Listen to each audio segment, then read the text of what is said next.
We're having a baby. 9 months. Funny, that's how long it takes to build a lie. The red fluid on my wife's sleeve told me everything I needed to know about her yoga retreat. I'm Nick Sutter, and I fix things for a living. Cars, mostly. Bent fenders, blown engines, the kind of mechanical problems that have clear solutions.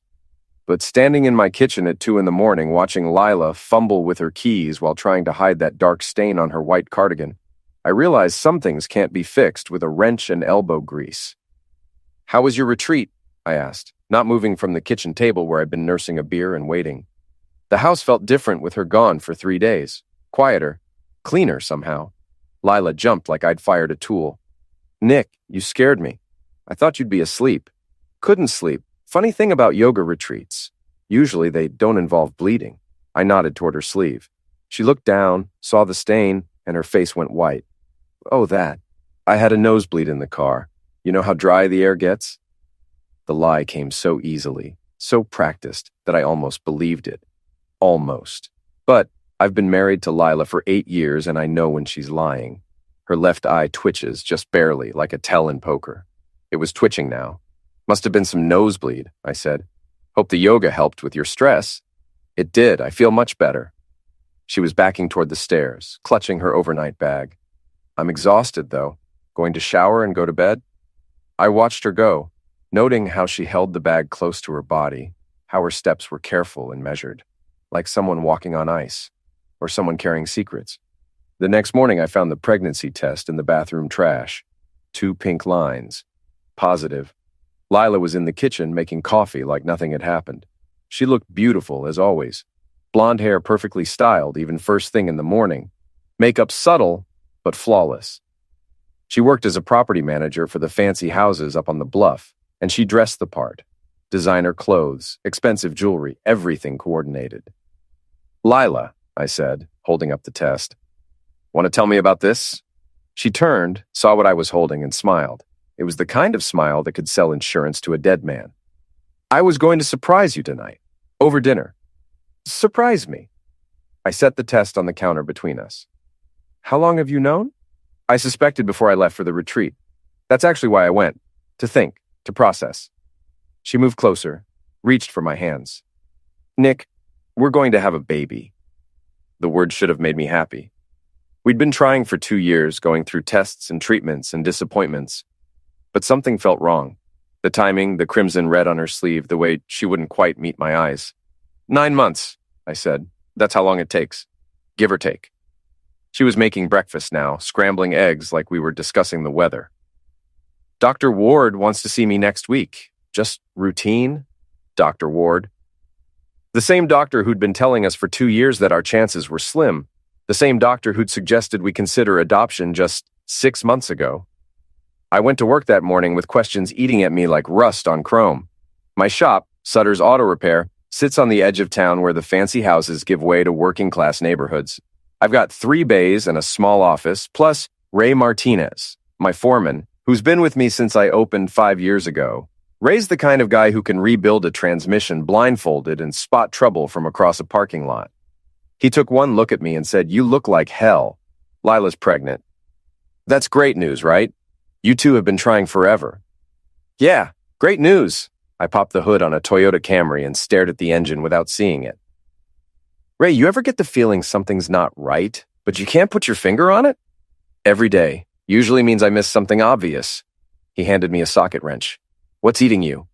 I told him about the red fluid, the yoga retreat, the pregnancy test. Ray listened without interrupting, which is one of the things I like about him. He doesn't jump to conclusions. "Could be nothing," he said finally. "Could be she really did have a nosebleed." "Could be. But you don't think so." "I don't know what to think." That afternoon, Mrs. Harkins stopped by the shop. She's about 70, retired from the hospital where she worked as a nurse for 40 years. She knows everyone in town and most of their business. In a place like ours, she's better than Google for information. "Heard Lila's expecting," she said, settling into the chair by my desk. "Congratulations. Word travels fast. It does when the mother-to-be faints in the grocery store checkout line." Mrs. Harkins studied my face. "You don't look happy about it." "I'm processing." She was quiet for a moment. "Nick, can I ask you something?" When did Lila go on that yoga retreat? 3 days ago. Why? Because I saw her at the Seaside Motel on Tuesday night with Derek Vaughn. The wrench in my hand suddenly felt like it weighed 50 pounds. Derek Vaughn, Lila's old boyfriend from high school, now a mortgage broker with an office downtown and a reputation for sleeping with married women. You sure it was them? I'm sure. I was visiting my sister at the motel. She's having her kitchen renovated. Saw them going into room 12 around 9 o'clock. The room started to feel smaller. Did you see them leave? Derek left around 11. Lila stayed longer. Mrs. Harkins leaned forward. Nick, I'm not one to spread gossip, but I thought you should know. After she left, I sat in my office staring at the wall. 9 months. That's how long it takes to make a baby. It's also how long it takes to plan a lie that could destroy a marriage. That night, Lila made my favorite dinner. Pot roast with vegetables, homemade biscuits, apple pie for dessert. She was trying too hard, and we both knew it. I made an appointment with Dr. Ward for Friday, she said, cutting her meat into precise little squares. Would you like to come? Wouldn't miss it. She smiled, but it didn't reach her eyes. I know this is sudden. I know we weren't expecting it after all this time. Life's full of surprises. Nick, are you okay? You seem distant. I looked at my wife across the dinner table. Beautiful, successful, perfect on the outside, and carrying secrets like a loaded tool. Just thinking about the future, I said, about what comes next. Everything's going to be wonderful. You'll see. But I was already seeing too much, the way she wouldn't look directly at me, the way her hands shook slightly when she reached for her water glass, the way she kept checking her phone. After dinner, I helped her with the dishes. Normal, domestic, the kind of routine we'd built over 8 years of marriage, but nothing felt normal anymore. I'm going to bed early, she said. The pregnancy is making me tired. I watched her go upstairs, then waited 10 minutes before following. She was in the shower, and her phone was on the nightstand. I'd never been the kind of husband who checked his wife's phone, but I'd never been the kind of husband who had reason to. The messages were all there, dozens of them, going back months. Derek's name at the top of the list. Can't wait to see you again. Tuesday night, same place. Tell me you're going to leave him. What we have is special. And from Lila, Nick doesn't suspect anything. I need more time. He'd never understand. After the baby comes, we can figure it out. I set the phone down carefully, like it might explode. My hands were steady, but my heart was hammering against my ribs. The shower was still running. Lila was humming something soft and sweet, like she didn't have a care in the world. I went downstairs and poured myself 3 fingers of whiskey. Then I sat in my chair and tried to figure out how my life had just blown apart. The baby wasn't mine. The yoga retreat was a lie. My wife was having an affair with Derek Vaughn, and I was supposed to play the happy father while she figured out her next move. Some things you can fix. Some things you just watch burn. I was about to become an expert in both. Dr. Ward's office smelled like antiseptic and broken dreams. I'd been there too many times over the past 2 years, listening to clinical explanations of why Lila and I couldn't have children. Low seed count, irregular ovulation, unexplained infertility. We'd heard it all. Now I sat in the same uncomfortable chair, watching Dr. Ward examine my wife, knowing the baby she was carrying wasn't mine. Everything looks good, Dr. Ward said, pulling off his gloves. You're about 8 weeks along, which puts conception around mid-March. Mid-March.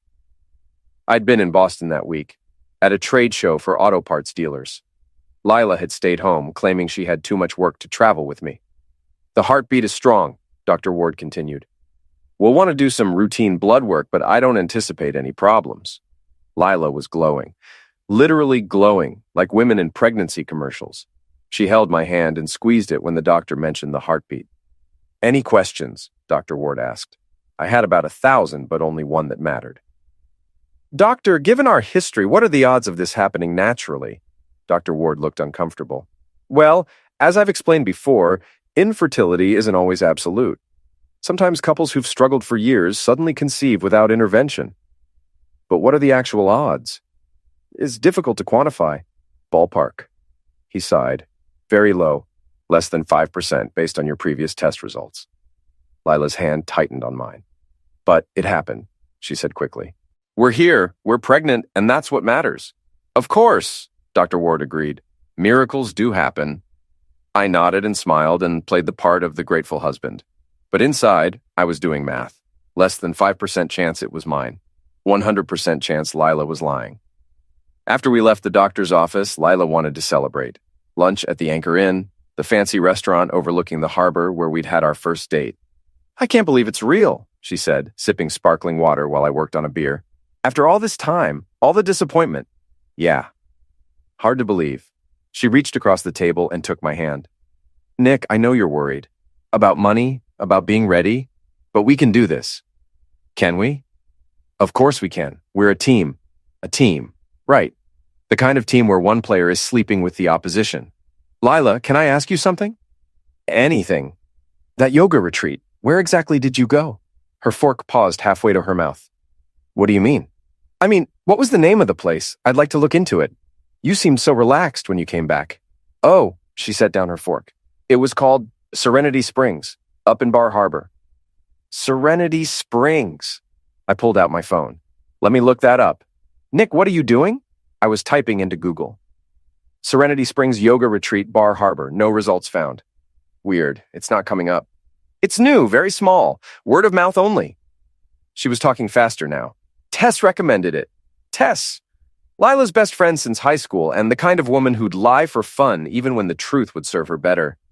Maybe I should call Tess, get the details." "Why?" Lila's voice was sharp. "Why are you interrogating me about a yoga retreat?" "I'm not interrogating you. I'm just curious."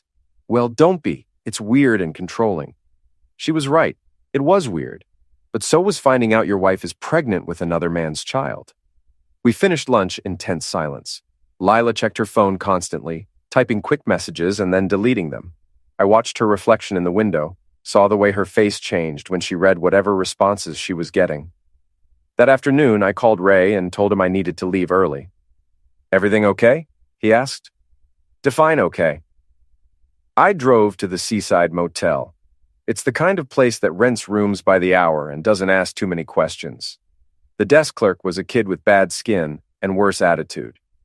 "I'm looking for information about a guest," I said. "Tuesday night, room 12. "Can't help you, man. Privacy policy." I pulled out my wallet and set a 50 on the counter. "My wife left her earrings in that room. I just want to know if they turned up." The kid looked at the 50, then at me. "What's your wife's name?" "Lila Sutter, blonde, about 5'6", pretty." "Oh yeah, I remember her. She's been here before. Regular customer, if you know what I mean." My stomach dropped. "Before?" "Yeah, like once a month for the past few months. Always with the same guy, slick-looking dude, drives a BMW." Derek Vaughn drove a BMW. "No earrings turned up," the kid continued. "But they left the room pretty messy, if you catch my drift." I caught his drift. I also caught the urge to punch him in his smirking face. Instead, I drove home and sat in my driveway for 20 minutes, trying to figure out what to do next. Confront Lila? Call a lawyer? Burn Derek's house down? The front door opened and Lila came out, looking concerned. "Nick, are you okay? You've been sitting out here forever?" "Just thinking." "About what?" "About us. About the future." She came around to my window. "Honey, I know this is a big change, but it's a good change. The best thing that's ever happened to us." I looked at my wife, really looked at her. The perfect makeup, the designer clothes, the practiced smile. When had she become such a stranger? "Lila, do you love me?" The question seemed to surprise her. "Of course I love you." "What kind of question is that?" "The kind a husband asks when his wife is lying to him?" Her face went pale. "What are you talking about?" "Serenity Springs doesn't exist. You weren't at a yoga retreat. You were at the Seaside Motel with Derek Vaughn." For a moment, she looked like she might deny it. Then her shoulders sagged and the mask slipped. "How did you find out?" "Does it matter?"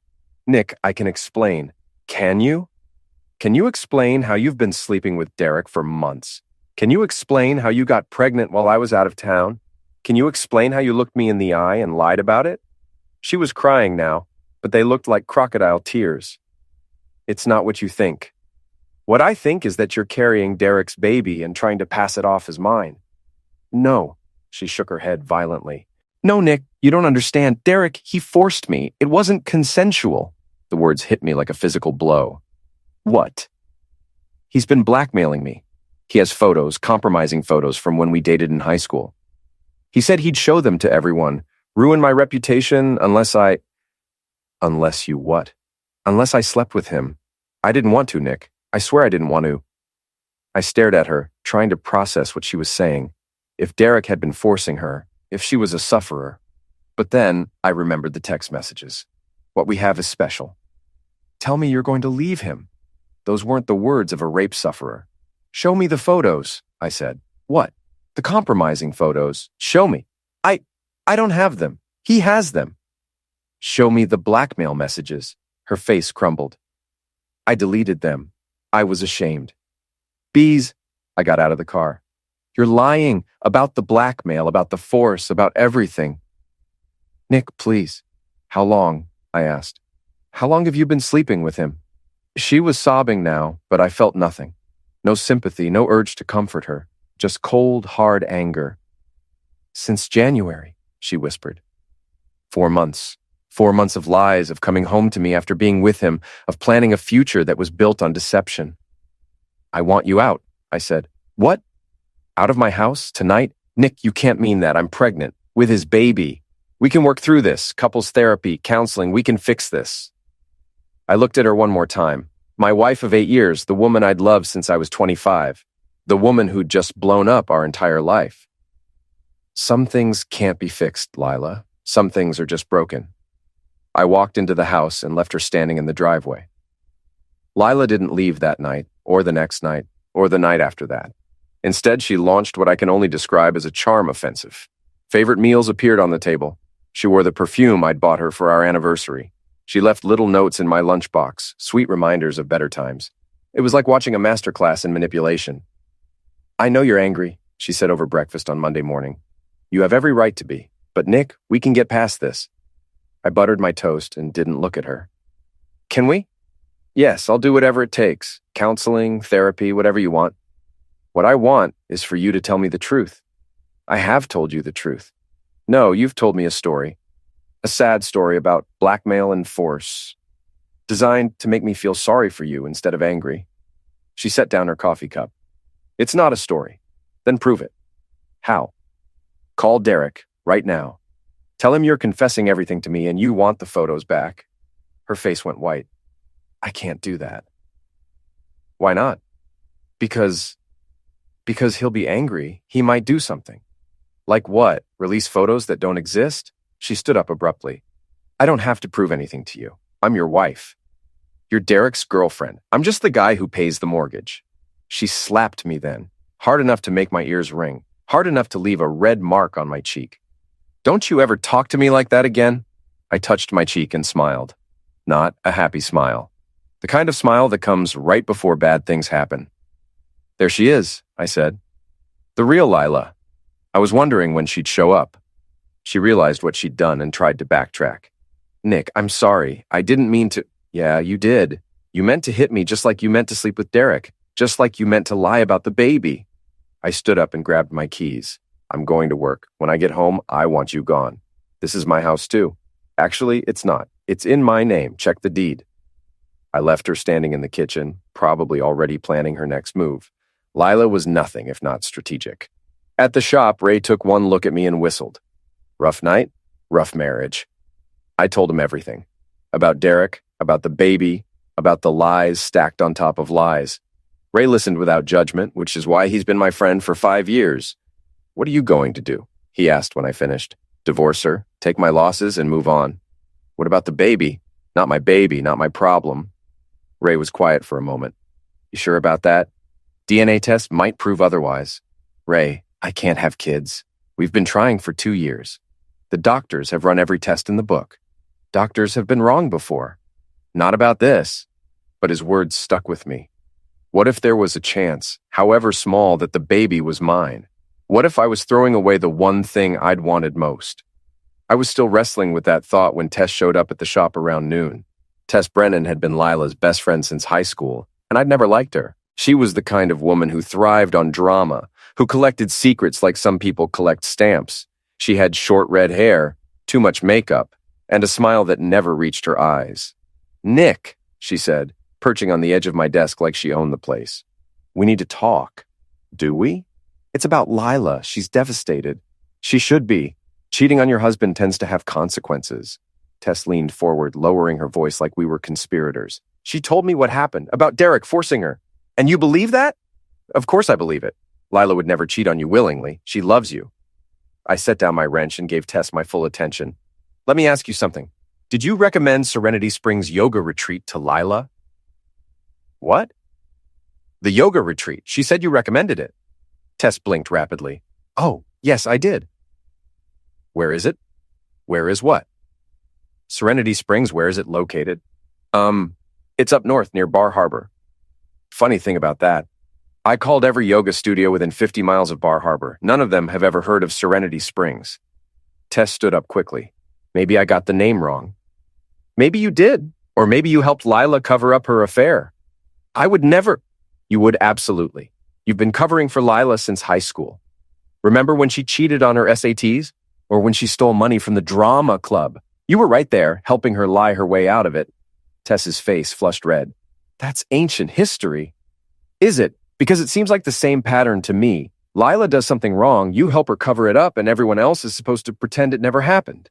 You don't understand the pressure she's under. What pressure? Derek has been maltreating her for months, threatening her, following her around town. She was scared. Scared enough to sleep with him regularly at the seaside motel? Tess's mouth opened and closed like a fish out of water. How did you know about that? Because I'm not an idiot, Tess. Unlike what you and Lila apparently think. She tried a different approach. Nick, even if she made mistakes, she's still your wife. She's carrying your baby. She's carrying Derek's baby. You don't know that. Yeah, I do. And so do you. The question is, how long have you known? Tess grabbed her purse and headed for the door. I don't have to listen to this. No, you don't. But you might want to think about something. When this all comes out, and it will come out, people are going to remember who helped cover it up. She paused at the door. Is that a threat? It's a prediction. After she left, I sat in my office and tried to figure out my next move. Lila wasn't going to leave voluntarily. Her friends were going to close ranks and paint me as the bad guy. And somewhere in town, Derek Vaughn was probably laughing about how he'd stolen another man's wife. I picked up my phone and called my cousin Maggie. She's a lawyer, specializes in family law, and has about as much patience for BS as I do. Nick, she said when she answered, how's married life? Complicated. I need to see you. Professional or personal? Both. How soon? Today, if possible. That bad? Worse. We met at her office downtown. Maggie's about 45, never married, sharp as a razor and twice as cutting when she needs to be. She listened to my story without interrupting, taking notes on a legal pad. Jesus, Nick, she said when I finished. You really know how to pick them? Can you help me? I can help you get divorced, but it's going to be messy. How messy? She's pregnant. Even if the baby isn't yours, a judge might order you to pay child support until paternity is established. And if she fights the divorce, she'll fight it. Then it could take years and cost you everything you've worked for. I leaned back in my chair. What are my options? Get evidence. Lots of it. Photos, text messages, witnesses. Make it impossible for her to deny the affair.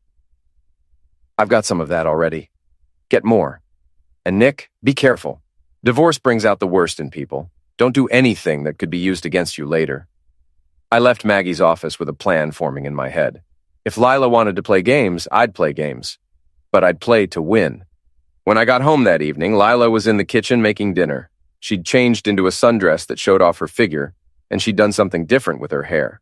She looked beautiful, and for just a moment, I remembered why I'd fallen in love with her. Then I remembered Derek Vaughn, and the moment passed. How was your day? She asked, like we were still a normal married couple. Educational. Tess stopped by the shop, didn't she? She did. What did she say? She tried to convince me that you're a sufferer instead of a cheater. Lila turned away from the stove. I am a sufferer, Nick. I know it's hard to understand, but stop. I held up my hand. Just stop. We both know what really happened. You got bored with our marriage, Derek came sniffing around, and you decided to have some fun. The only thing you're a sufferer of is your own bad choices. That's not true. Prove it. How? Call the police, file a report. If Derek really forced you, if he really blackmailed you, then he committed crimes. Multiple felonies, actually. She stared at me for a long moment. I can't do that. Why not? Because it would be my word against his. Not if you have evidence. Text messages, emails, the photos he supposedly used to blackmail you. I told you I deleted everything. Then get new evidence. Wear a wire, record him admitting what he did. Nick, you're asking me to... I'm asking you to act like someone who was actually victimized instead of someone who got caught cheating. She turned back to the stove, her shoulders shaking. Why won't you believe me? Because I know you, Lila. I've known you for 8 years, and the woman I married would have told me the truth from the beginning, even if it hurt. We ate dinner in silence. Afterward, Lila went upstairs, and I heard her on the phone, talking in low, urgent tones. I couldn't make out the words, but I didn't need to. She was calling Derek or Tess, or maybe both, planning her next move. That was fine. I was planning mine too. The next morning, I woke up to find Lila gone. Her car was in the driveway, but she wasn't in the house. I found a note on the kitchen table. Gone for a walk. Need to clear my head. Back soon. She came back 3 hours later, looking like she'd been crying. But there was something else in her expression. Something that looked like determination. We need to talk, she said. I'm listening. She sat down across from me at the kitchen table, the same table where we'd shared thousands of meals over the years. I've made a decision. About what? About us. About our marriage. I waited. I'm not leaving, she said. This is my home too, and I'm not going to be driven out by your jealousy and paranoia. My paranoia? Yes. You've convinced yourself that I'm having an affair, but you have no proof, just suspicions and gossip from a bitter old woman. Mrs. Harkins. Lila was talking about Mrs. Harkins. I have proof, I said. What proof? Your text messages. I read them. You went through my phone? She sounded genuinely outraged. How dare you violate my privacy like that? How dare I? You're sleeping with another man and carrying his baby. I'm carrying our baby. Your baby. The lie came so easily, so smoothly, that I almost admired her technique. Almost. Lila, I read the messages. Derek asking when you were going to leave me? You telling him I didn't suspect anything? I don't know what you think you saw, but... I saw the truth. Finally. She leaned forward, her eyes bright with tears that looked real enough. Nick, I love you. I have only ever loved you. Yes, Derek has been contacting me, but I've been trying to get him to leave me alone. By sleeping with him at the seaside motel? I never slept with him. The desk clerk recognized you. Then he's lying, or mistaken, or you paid him to say that. I stared at her. You think I paid someone to lie about my own wife? I think you're so desperate to believe the worst about me that you'll accept any story that fits your narrative. She was good. I had to give her that. She was taking every piece of evidence and twisting it, making me sound like the unreasonable one. Prove it, I said. Prove what? Prove you're not having an affair. Take a polygraph test. That's ridiculous. Is it? If you're telling the truth, you'll pass. Polygraphs aren't admissible in court. We're not in court. We're in our kitchen, trying to save our marriage. She was quiet for a long moment. I don't have to prove my innocence to you, Nick. You're supposed to trust me.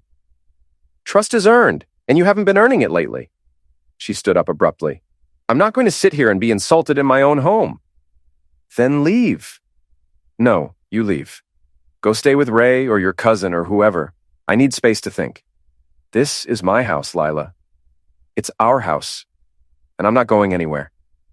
She walked out of the kitchen, leaving me sitting at the table with my coffee getting cold. A few minutes later, I heard her car start up. Through the window, I watched her drive away. I called Ray. She's digging in, I told him. Denying everything, turning it around on me. What's your next move? I need more evidence. Solid, undeniable proof. What kind of proof? The kind that holds up in divorce court. That afternoon, I drove to Derek's office. Vaughn Mortgage Services occupied a small building downtown, sandwiched between a coffee shop and a used bookstore. Derek had always been ambitious, even in high school. He was the kind of guy who wore expensive suits and drove flashy cars, the kind who thought money could buy anything, including other men's wives. The receptionist was a young woman with blonde hair and too much perfume. Can I help you? I'd like to see Derek Vaughn. Do you have an appointment? Tell him Nick Sutter is here. He'll see me. She made the call, spoke quietly into the phone, then looked up with surprise. He'll see you now? Second door on the right. Derek's office was exactly what I'd expected. Leather furniture, expensive artwork, a view of the harbor. Derek himself was behind a massive oak desk, wearing a suit that probably cost more than I made in a week. Nick, he said, not getting up. This is unexpected. Is it? Please, sit down. Can I get you something to drink? I remained standing. We need to talk. About what? About my wife. Derek's expression didn't change, but I saw something flicker in his eyes. What about Lila? You know what? Actually, I don't. Why don't you enlighten me? I'd expected him to deny everything, but his casual attitude was infuriating. He was sitting there, smug and comfortable, while my marriage fell apart. Stay away from her, I said. I'm sorry? You heard me. Stay away from my wife. Derek leaned back in his chair. Nick, I think there's been some kind of misunderstanding. No misunderstanding. I know about the affair. What affair? The one where you've been sleeping with Lila for the past 4 months? Derek stood up slowly. He was about my height, but softer. The kind of man who worked out at expensive gyms, but had never done a day of real physical labor. That's a serious accusation, he said. It's not an accusation. It's a fact. Do you have proof of this fact? I have enough. Because if you don't have proof, if you're just spreading rumors based on jealousy or paranoia, that could be considered defamation. Slander, actually. Are you threatening to sue me? I'm pointing out the legal realities of making false accusations. I stepped closer to his desk. Let me point out some realities of my own. This is a small town, Derek. People talk, and when they find out what you've been doing, your reputation is going to be worth about as much as a busted transmission. If I've been doing anything, which I haven't. The Seaside Motel, room 12, Tuesday nights. For the first time, Derek looked uncomfortable. I don't know what you're talking about. Sure you do. You and Lila? Playing house while I'm working 60 hours a week to pay for her lifestyle? Nick, I think you should leave. I think you should stay away from my wife. Or what? I smiled, not a friendly smile. Or you'll find out what happens when you mess with a man who knows how to take things apart. Derek reached for his phone. I'm calling security. Don't bother, I'm leaving. But Derek, this isn't over. I walked out of his office, past the nervous receptionist, and into the afternoon sun. I felt better than I had in days. Not because I'd accomplished anything, but because I'd seen Derek's face when I mentioned the motel. He was scared, and scared people make mistakes. That evening, Lila came home with grocery bags and a determined expression. I'm making your favorite dinner, she announced. Steak and potatoes. I'm not hungry. You need to eat. You're getting too thin. She bustled around the kitchen like everything was normal, like we hadn't spent the morning accusing each other of lies and betrayal. It was surreal. Derek called me today, she said casually, seasoning the steaks. Did he? He said you went to his office, made some kind of scene. I wouldn't call it a scene. What would you call it? A conversation. She turned to face me. Nick, you can't go around town accusing people of things. It reflects on both of us. Does it? Yes. People are starting to talk. Let them talk. That's easy for you to say. You're not the one they're whispering about, aren't I? I'm the clueless husband who doesn't know his wife is cheating on him. I'm sure that's generating plenty of whispers. I'm not cheating on you. Then why did Derek call you after I left his office? She hesitated for just a moment. Because he was concerned.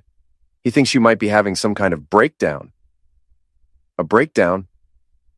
Your behavior lately, it's not normal, Nick. The suspicions, the accusations going through my phone. Maybe you should talk to someone. Like who? A therapist? A counselor? Someone who can help you work through whatever's causing this paranoia? I stared at my wife. She was trying to gaslight me, make me question my own sanity. It was a bold move. I had to give her that. I'm not paranoid, Lila. I'm informed. Informed by gossip and speculation. Informed by evidence. What evidence? You keep saying that, but you haven't shown me anything concrete. She was right in a way. I had text messages that could be explained away, motel records that could be disputed, and the testimony of people who could be dismissed as gossips or liars. But I also had something else. Something she didn't know about yet. We'll see, I said. What does that mean?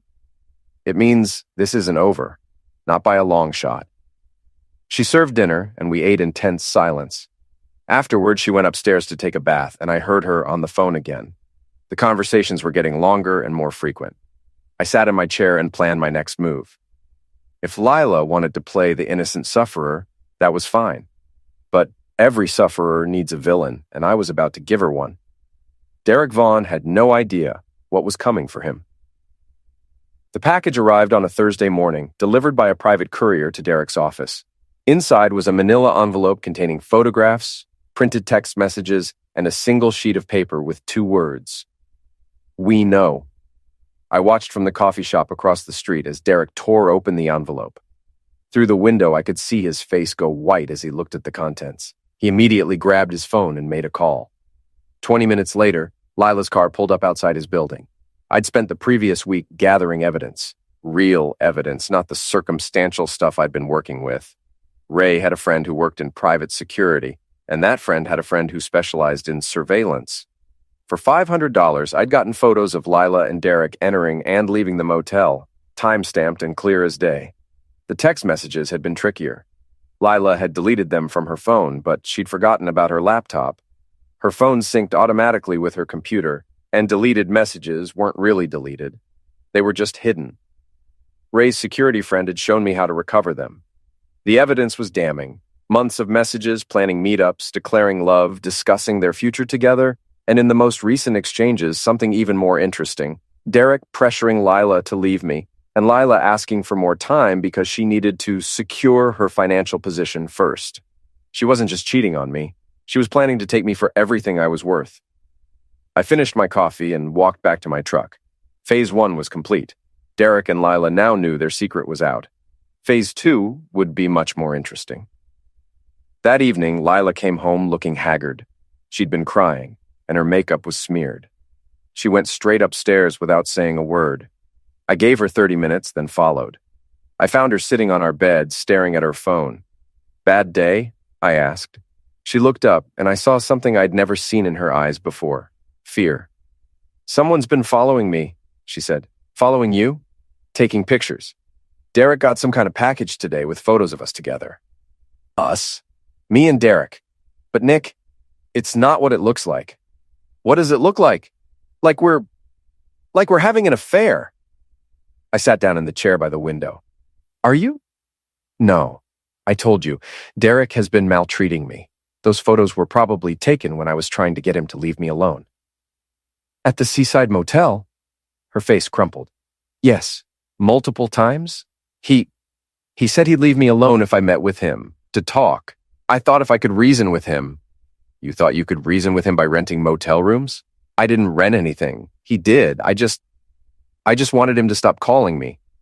I had to admire her commitment to the lie, even when faced with photographic evidence. But I was done playing games. Lila, I sent Derek those photos. She stared at me. What? I hired a private investigator. I have pictures, text messages, credit card records. I know about every meeting, every lie, every time you came home to me after being with him. You hired someone to spy on me? I hired someone to document your affair. She stood up, pacing to the window and back. This is insane. You're destroying our marriage over nothing.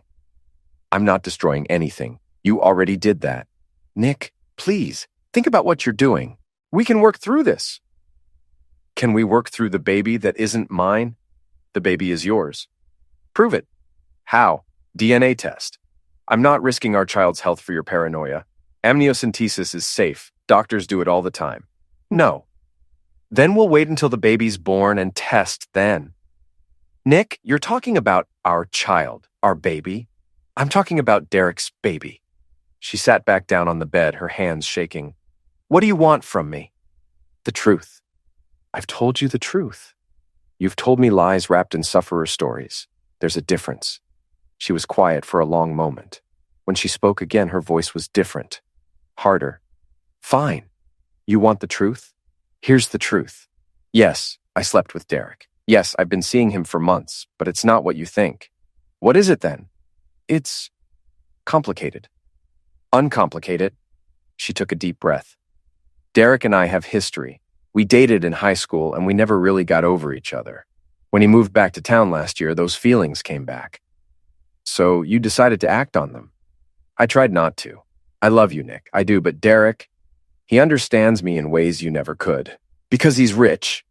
Because he has ambition. Because he wants more than just getting by. The words hit me like a physical blow. Getting by? Is that what you think I do? You own a garage, Nick. You fix cars. There's nothing wrong with that, but it's not the life I wanted. The life you wanted? You mean the life you've been living for the past 8 years? The house, the car, the clothes, the vacations, all paid for by my garage? I know, and I'm grateful. You're grateful? You're grateful while you're sleeping with another man and planning to leave me for him. I wasn't planning to leave you. Not at first. But you are now? She looked at me with something that might have been pity. Nick, we both know this marriage has been over for a long time. We've been going through the motions, pretending we're happy, but we're not. I was happy. You were comfortable. There's a difference. And Derek makes you happy? Derek makes me feel alive. I stood up and walked to the dresser, looking at the photos there. Our wedding day, vacations, anniversaries, 8 years of memories that apparently meant nothing to her. Is the baby his? Yes. The simple word hung in the air between us. After weeks of lies and denials, she'd finally admitted it. How long have you been planning to leave me? I wasn't planning anything. It just happened. Bees, I saw the text messages, Lila. You were talking about securing your financial position. You were planning to take me for everything in the divorce. She didn't deny it. I deserve half of everything we've built together. We? We didn't build anything together. I built it while you were planning to tear it down. I contributed to this marriage by lying and cheating and carrying another man's child, by being your wife for 8 years, by supporting your dreams, your business. You supported my business? When? When you were complaining about money? When you were embarrassed to tell your friends what I did for a living? When you were sleeping with a mortgage broker because he had more ambition? She stood up, her face flushed with anger. Don't you dare judge me. You have no idea what it's like being married to someone who's content with mediocrity. Mediocrity? I built a successful business from nothing. I own my home, my shop, my trucks. I've never been in debt, never missed a payment, never failed to provide for you. Provide for me? You think money is all that matters? You do. That's why you're with Derek. I'm with Derek because he sees potential in me, because he wants to build something bigger than a small-town garage and a mortgage payment. What does he want to build, besides a relationship with a married woman? He wants to expand his business, maybe move to Portland or Boston. He has plans, dreams. He has a wife. Lila stopped talking. What? Derek has a wife. In Boston. They've been separated for 6 months, but they're not divorced. I saw the knowledge hit her like a slap. That's not true. It is true. My private investigator is very thorough. You're lying. Call him. Ask him about Susan Vaughn and their 2 kids. Lila sat down heavily. 2 kids?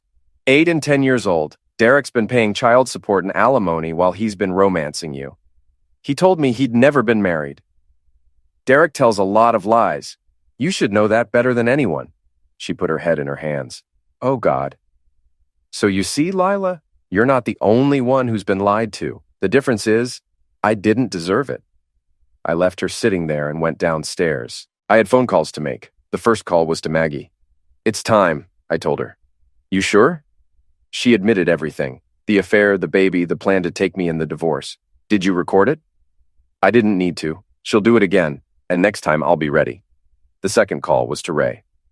How do you feel about working late tomorrow? What do you have in mind?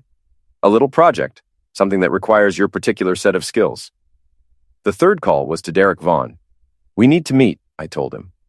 I don't think that's a good idea. I think it's a great idea. Tomorrow night, 8 o'clock, the Anchor Inn. Why would I meet with you? Because if you don't, everyone in town is going to see those photos of you and my wife, starting with your business partners and ending with your wife in Boston. There was a long silence. You fool. Tomorrow night, Derek. Don't disappoint me. I hung up and poured myself a drink. Tomorrow night, everything would change. Derek thought he was smart, thought he could steal another man's wife and walk away clean. He was about to learn otherwise. The Anchor Inn on Friday night was crowded with the usual mix of locals and tourists. I arrived early and chose a table in the back corner where I could see the entire restaurant. Derek showed up exactly at 8, looking nervous and overdressed in his expensive suit. He sat down across from me without saying hello. What do you want? He asked. To talk? About what? About my wife. About your wife. About the mess you've made? Derek signaled the waitress and ordered a scotch. His hands were shaking slightly. I don't know what you think you know. I know everything, Derek. The affair, the baby, the lies you told Lila about being single. What lies? Susan Vaughn, your wife in Boston, the mother of your 2 children. Derek's face went pale. How did you find out? I'm thorough when I need to be. The waitress brought his drink and he downed half of it in one gulp. What do you want? I want you to disappear. What? Leave town tonight. Don't come back. Derek laughed, but it sounded forced. You can't be serious. Dead serious. I have a business here, a life. You have a wife and kids in Boston. Go back to them. That's over. Is it? Because Susan thinks you're trying to work things out. She thinks that's why you moved to Maine, to get your head straight before coming home. Derek stared at me. You talked to my wife? I talked to a lot of people. Your business partner, for instance. Interesting guy. He had no idea you were having an affair with a married woman. You son of a witch. Your pastor in Boston was particularly disappointed. He's been counseling you and Susan, trying to save your marriage. He'll be heartbroken to learn you've been lying to him. Derek finished his drink and signaled for another. What do you want? I told you. Leave town. And if I don't, then everyone you care about learns the truth about what you've been doing here. You're blackmailing me. I'm giving you a choice. Leave voluntarily or be driven out. The waitress brought his second drink. Derek stared at it without touching it. What about Lila? What about her? She's pregnant with my child. That's between you and her. But Derek, if you think she's going to leave her comfortable life to play house with a married man who lied to her, you don't know women very well. She loves me. She loves the idea of you, the successful businessman with big plans and bigger dreams. She doesn't love the reality of you, the married father of 2 who's running away from his responsibilities. Derek picked up his drink and set it down without tasting it. You're enjoying this. More than I should. Why? What did I ever do to you? I leaned forward. You stole my wife. You destroyed my marriage. You made me question everything I thought I knew about the woman I loved. Lila made her own choices. After you seduced her with lies and false promises, I never promised her anything. No? What about the texts where you talked about your future together? About expanding your business? About moving to a bigger city? Derek's jaw tightened. You read our private messages? Every single one. Very romantic, by the way. Especially the parts where you convinced her that her husband was holding her back. Wasn't he? Was I? I gave her everything she wanted. Nice house, nice car, nice life. I worked 60 hours a week to pay for her lifestyle while she was planning to leave me for you. Maybe she wanted more than just nice things. She wanted what you promised her. Money, status, excitement. Too bad it was all built on lies. Derek finally took a sip of his drink. What makes you think she won't leave with me anyway? Because I told her about Susan and the kids. Derek's face went white. You what? Last night, she was devastated.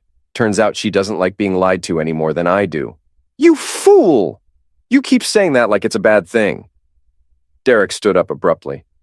I don't have to listen to this. No, you don't. But you do have to make a choice. Leave town voluntarily, or have your dirty laundry aired in public. And if I choose to fight, I smiled. Then you'll lose. Because I have nothing left to lose, and you have everything. Your business, your reputation, your marriage, your relationship with your kids. I can destroy all of that with a few phone calls. Derek sat back down. What do you want me to do? Pack your bags, close your business, or sell it. I don't care which. Be gone by Sunday night.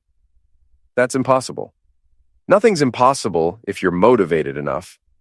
What about my clients? My obligations? Not my problem. Derek was quiet for a long moment. And if I do this, you'll keep quiet about the affair? I'll keep quiet about your part in it. What does that mean? It means Lila's business is her own, but you'll be long gone before anyone connects you to her problems. Derek finished his drink and stood up. You're a real piece of work. You know that? I'm a man whose wife was stolen by a liar. I'm exactly what you'd expect me to be. Derek threw a 20 on the table and walked away without another word. I watched him go, then ordered another beer, and sat there thinking about what came next. When I got home, Lila was waiting for me in the living room. She looked like she'd been crying. Derek called me, she said. Did he? He said you threatened him. I gave him some friendly advice. He's leaving town. Good for him. She stared at me like she was seeing me for the first time. You planned this, all of it. I adapted to circumstances. You destroyed his life. He destroyed mine first. Nick, he has a business here. Clients who depend on him. He should have thought about that before he started sleeping with married women. Lila stood up and paced to the window. What happens now? Now you decide what you want to do. What do you mean? I mean, Derek's gone. Your lover, your future, your escape plan, all gone. So what's your next move? She turned to face me. I don't know. Well, let me help you figure it out. You're pregnant with another man's child. You've admitted to having an affair. You've been planning to leave me and take half of everything I've worked for. Those are the facts. Nick, I'm not finished. Here are your options. You can leave voluntarily, and we'll work out a fair settlement. Or you can fight me, and I'll make sure everyone in town knows exactly what you did and why our marriage ended. You do that? Humiliate me publicly? You humiliated me privately for months. Fair's fair. She sat back down, her hands folded over her still flat stomach. What kind of settlement? You keep your car, your jewelry, your personal belongings. I keep the house, the business, and my self-respect. That's not fair. Fair? You want to talk about fair? Fair would be you getting nothing. Fair would be me telling everyone in town that you're carrying Derek Vaughn's baby while your husband thought you were trying to save your marriage. You wouldn't. Try me. We stared at each other across the living room that had once been the heart of our home. Now it felt like a courtroom. I need time to think, she said. You have until Sunday. That's not enough time. It's more time than you gave our marriage before you decided to blow it up. She went upstairs and I heard her on the phone again. But this time, I knew she wasn't calling Derek. He was probably already packing his bags, trying to figure out how to explain his sudden departure to his business partner and his clients. Saturday morning, I woke up to find Lila's car gone. She came back around noon with Tess in tow. They went straight upstairs and spent the next 2 hours talking in hushed tones. When Tess left, she gave me a look that could have melted steel. You're making a mistake, she said. Am I? Lila loves you. She made one mistake, and you're throwing away 8 years of marriage. One mistake? She's been sleeping with Derek for 4 months. She was confused. Derek took advantage of her vulnerability. Her vulnerability? She's been feeling neglected, unappreciated. Derek made her feel special. Derek made her feel like a fool, just like she made me feel like one. Tess shook her head. You're going to regret this.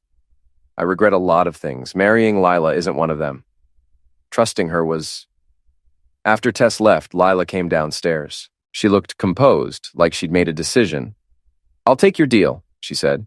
Which deal? The settlement. I'll leave quietly, and you won't tell anyone about Derek.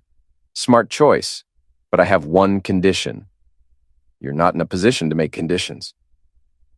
I want you to take a paternity test. I stared at her. What? When the baby's born, I want you to take a paternity test. Why? Because there's a chance the baby is yours. No, there isn't. There is. We were still together when I got pregnant. The timing works for both of you. I thought about it. The doctors had said our chances were less than 5%, but they'd also said miracles could happen. Fine, I said. But if the test proves the baby isn't mine, you don't get a penny more than what we've agreed to. And if it proves the baby is yours, then we'll discuss it. Discuss what? Whether I want anything to do with a child whose mother destroyed our marriage. The words hit her like a physical blow. Nick, you can't mean that. I mean every word. She was quiet for a long moment. What happened to you? You used to be kind. I used to trust my wife. Funny how things change. Sunday evening, Lila packed her bags. She was moving in with Tess temporarily until she could figure out what came next. I helped her load her car, a final act of courtesy that felt hollow and strange. I'm sorry, she said as she got behind the wheel. For which part? All of it. The affair, the lies, the way it ended. Are you? Or are you just sorry you got caught? She started the engine. I guess we'll never know. I watched her drive away, then went back into the house. It felt different already. Quieter, emptier, but also cleaner, like a wound that had finally been drained. Derek's office was dark when I drove past it Monday morning. A for lease sign was already in the window. He'd worked fast, I had to give him that. Ray was waiting for me at the shop with coffee and a grim smile. How do you feel? he asked. Like I've been hit by a truck. But I'm still standing. What's next? I looked around the shop that I'd built from nothing, the business that Lila had called mediocre, that Derek had dismissed as small time. It was mine, free and clear, and it would be here long after both of them were forgotten. Next, I get back to work. That's it. That's everything. 6 months later, I got a call from a lawyer in Boston. Derek Vaughn was dead, eliminated in a car accident on the Mass Pike. He'd been driving back from a meeting with his wife, trying to reconcile their marriage. The baby Lila was carrying, my former wife's child, would never know its father. I felt nothing when I heard the news. No satisfaction, no regret, no closure. Just the empty recognition that some stories don't have endings, just stopping points. Lila gave birth to a daughter in February. I never took the paternity test. It didn't matter anymore. The child wasn't mine in any way that counted, and I had no interest in pretending otherwise. I heard through the town gossip network that Lila moved to Portland after the baby was born. She got a job with a property management company there. Started over in a city where no one knew her story.